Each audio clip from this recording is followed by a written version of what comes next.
Good morning. It is Monday 29th of July. And what do we have here? It's a beer kit I bought for my brother-in-law for Christmas. It was one of these all-in-one things where it's a plastic bucket. All you have to do is, it's in a cardboard box, all you have to do is add water and yeast and it should make. And frankly, as you can see, he's had to bring it to my house, see if I can get it clear, and frankly it doesn't look good, it doesn't smell good. I put clearing solution in, it won't clear properly. I mean, it shouldn't be like that at all, scummy and horrible. And hang on while I rinse my fingers. It doesn't smell very good at all, frankly. So this is going to hurt one of my friends on YouTube. That is going to be slung. It's no good. I won't even attempt to drink it. So yeah, it's horrible and it smells horrible. It doesn't even smell like beer.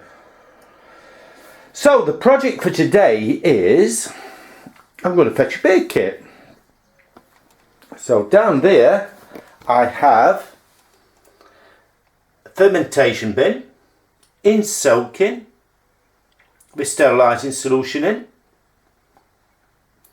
ready to make it. Oh, there's the rhubarb wine. A nice peachy colour it's gone. A pinky peachy colour. So it's now just slowly fermenting away. But that's the project for today.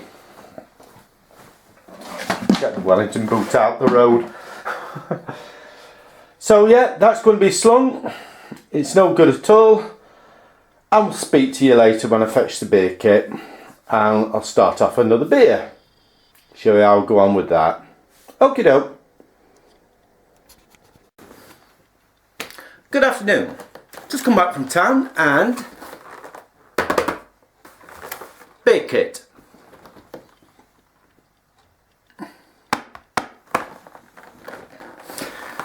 Like wines, there's two ways you can make them. From scratch or from kits. I will tell you now, I've never made beer from scratch. I cannot be bothered with making the mash, but no. Some good beer kits out there that make excellent real ale. This is one of them. I've made this before. Again, when it comes to specialist beers, you can get them off websites and they make brilliant beers. I will put a link to the website that I use. I don't know if they export from England or what, but there's some weird and wonderful beers on there. What you basically have in the kit is 2 cans of the ingredients,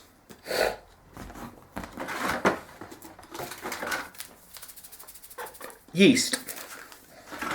There's 2 types of beer kits you can get. This is one that you don't add sugar to. Then there's others that you have to add sugar to. The sugar's already in here, these. When they got sugar in, a bit more expensive because obviously you don't have to buy the sugar. The only thing I would say, if you buy one that you have to add sugar to, use proper brewing sugar.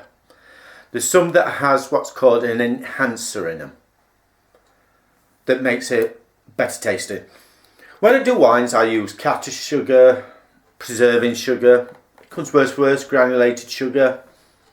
But when beers, I do use the proper brewing sugar. And they are heavy cans. So a bit later on, I will be having a play with that. As you saw, I've got the bucket in soaking and sterilising solution. So I want to leave it for at least another 4 hours. I always like to leave it longer. But yeah, like I says, the beer kits do produce excellent beers. Always go for a decent beer kit. Don't go for the cheapest. It is what you pay for. But they do produce good beers. So I will see you later on, probably tonight, where I will be showing you how we go on with it. Basically, we just warm it up, empty it out, stir it up, put the yeast in. Bob's your uncle, and is your fan. What's your uncle? Bob's your uncle, fan is your aunt.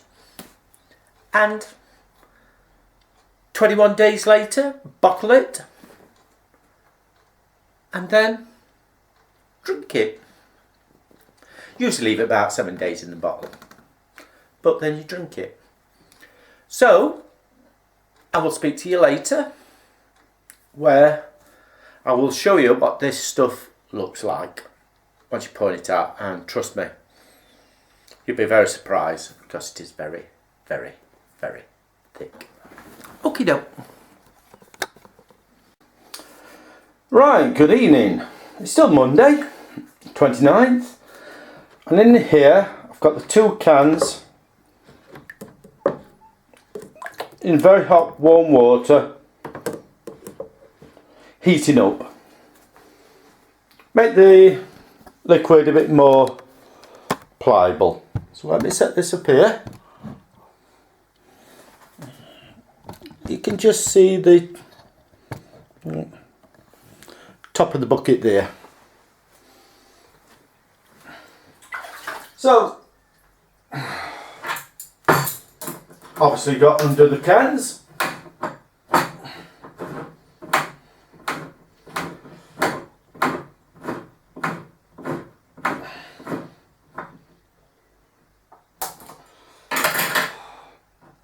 And it's, it says it's like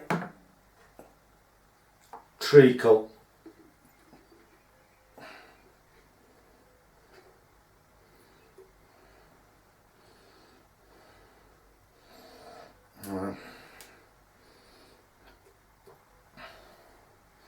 See how it runs out.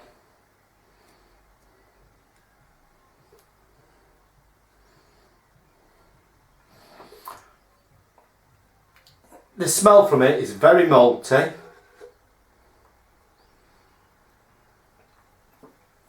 Very, well, just basically very malty. So the second can.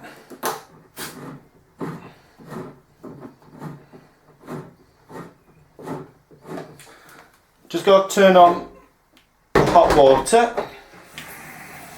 That's what you hear running in the background.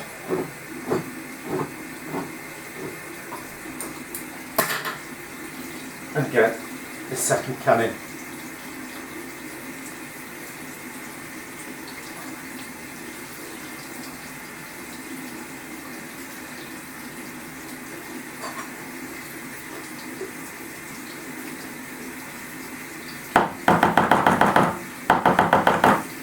Try to get as much out as there as possible. We're going to bring some hot water in a second.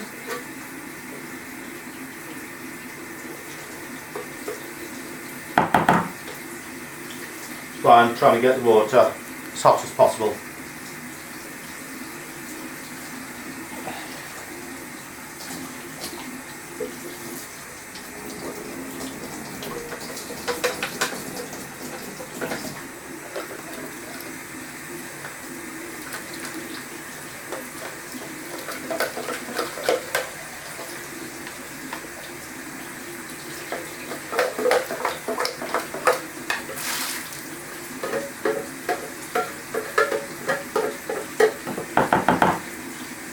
Start again.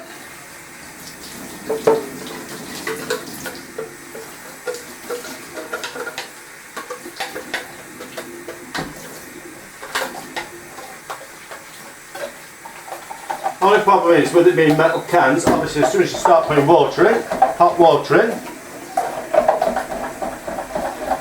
the can gets very, very hot.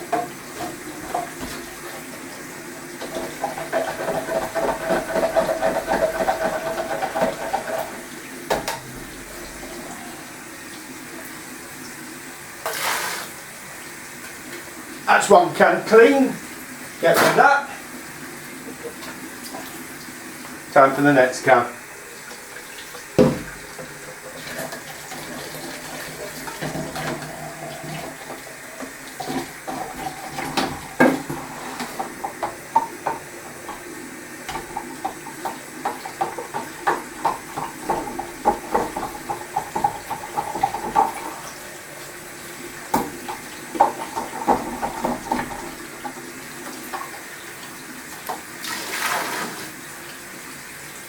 Give it another rinse. Get stuff off the sides.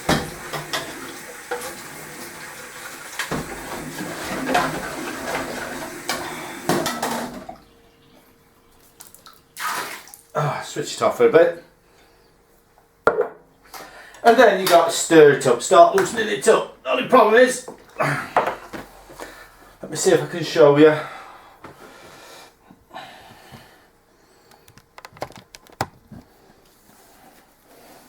Can see how thick it is. I mean, it is literally like treacle. Start working it round.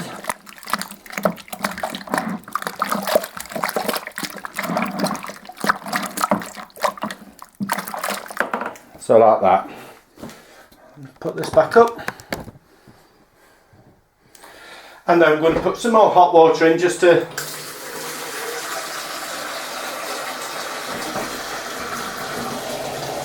try to loosen it up even a bit more.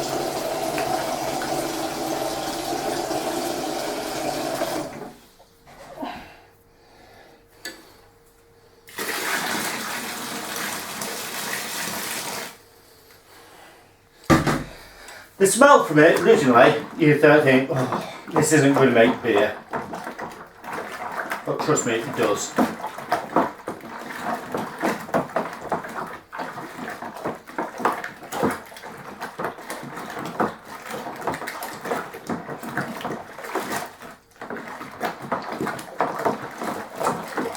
Fantastic sound that is. Now we just fill up the cold water.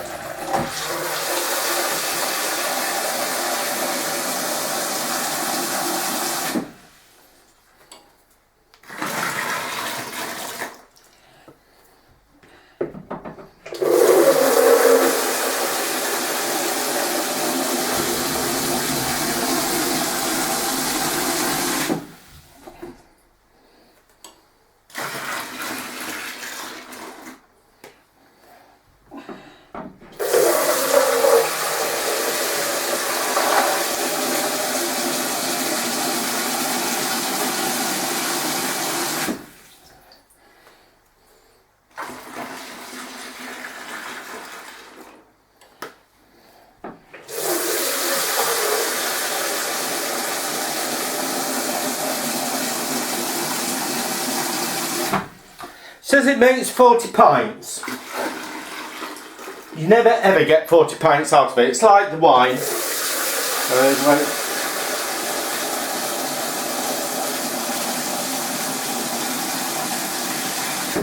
I mean, from a gallon of wine you should get 6 bottles. You never ever get 6 bottles. You might get 5.5, 5 3/4. With this you get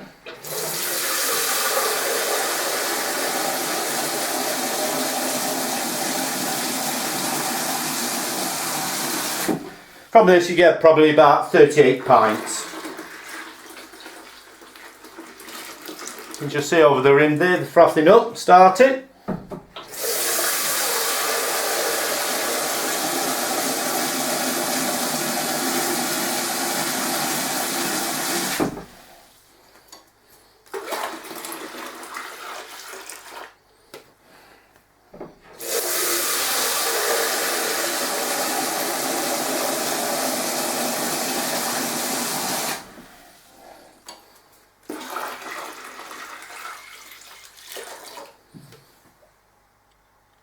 Checking them around the side.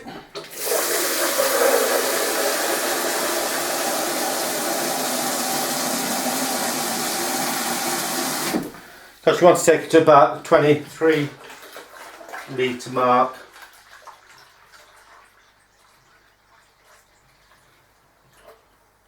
that's about it.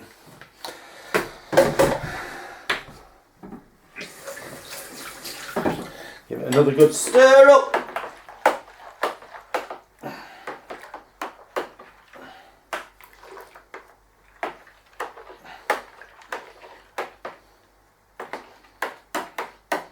Supposed to be no wives' tale, you only turn it clockwise. Don't know why.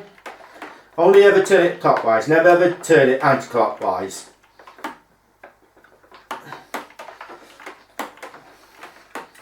It's one of these superstitions. You can move it backwards and forwards, but you never ever stir it anti-clockwise. So then you end up with that.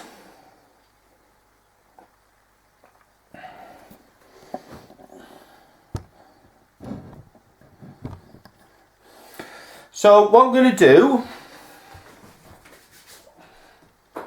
take a measurement.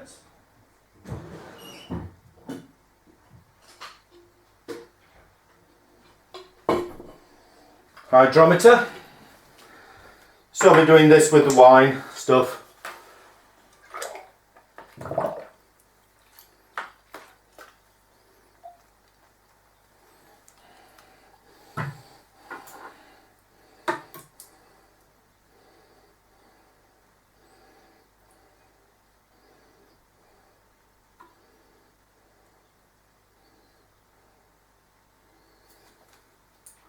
.14, which is what it says it should be.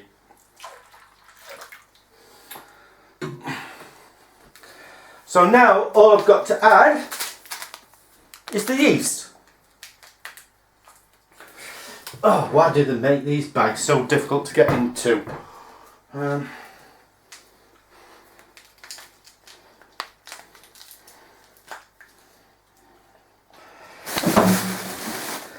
I don't know what I've done with my scissors.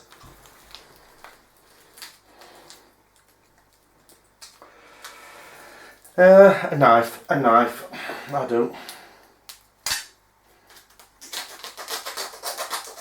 Careful not to slip my wrist open with it. And you just sprinkle the yeast on. Try to sprinkle it sort of fairly even. There's a lot in.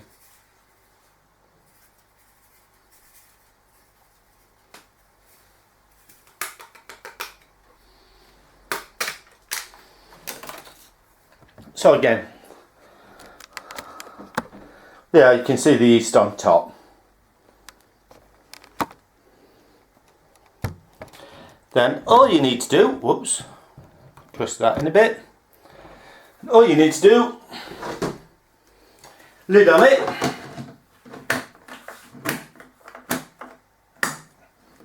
airlock on, because you want to keep bugs out. And then you just let it go. Put it somewhere warm. With it being summer, it's fairly warm anyway. But if it was winter, I'd put it in front of a radiator or something like that. And then you just leave it. So I'm going to move it out. Set it up in the house. Correct something that I told you earlier on. About timings of it. So that's it, a beer kit, simple as that. If there was sugar, you'd add sugar in. What I would do is put the sugar in first, then put the cans of the malt and stuff on, and then the water on top, then mix it all up. Speak to you in a sec. Right, there you are, that's the beer started. Now, a difficult job compared to some of the other stuff I do. The wines I like to do,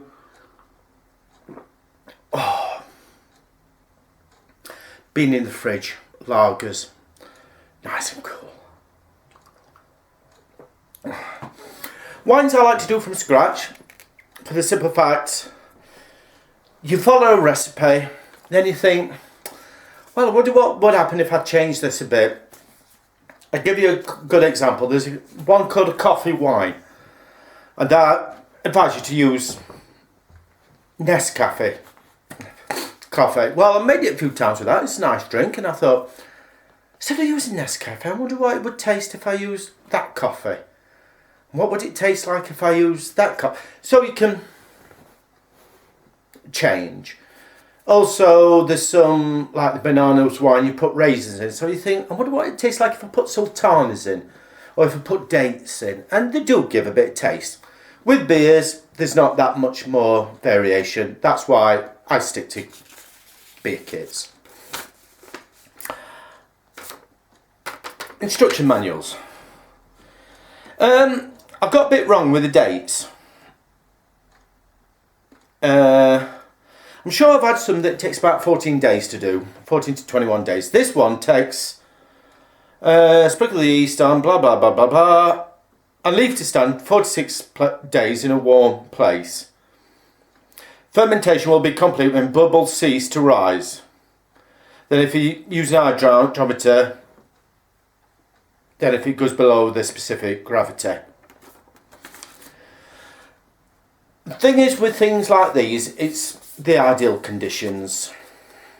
It's if with beer making and wine making, you can buy like jackets that go around them that you set the thermostat to.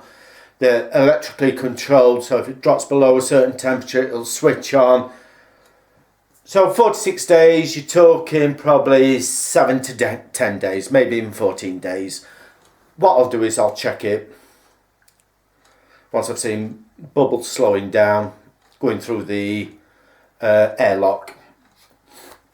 But yeah, I just thought it'd be interesting for you to see the beer kits. Like I said, I'm going to put a link to the website I use. To those who make beer abroad, I know one of my friends, his son does it. I don't know if you can get it exported, but then again, there'll be similar sort of websites on them. There's some interesting beers when you come to the Christmas ales, like Donner and Blitzed, Rudolph's Revenge and stuff like that. And they are like a spiced ale. So yeah, that's it. It's in the hallway, moved it in the hallway, in front of a radiator, so if it does cool down, the radiator will keep it warm. I can't see it this time of year, getting below the temperature, the lower temperature requirement. But just leave it. Don't touch it.